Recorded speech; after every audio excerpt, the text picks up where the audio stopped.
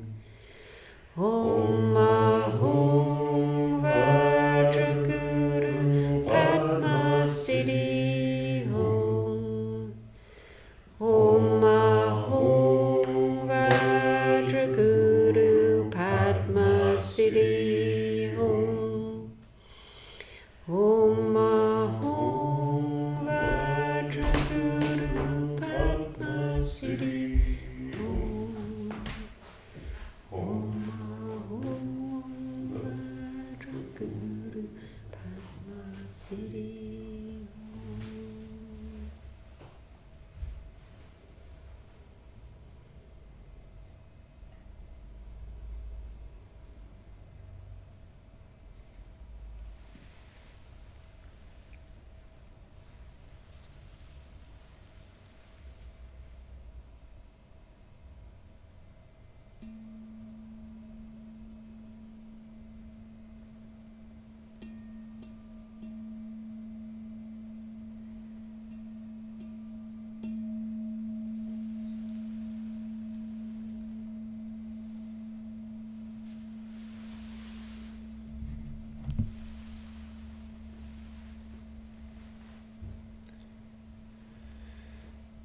Good. So that's all we've got time for tonight. So I hope you'll join us Saragupta for meditation tomorrow morning, and tune in as much as you can to the weekend.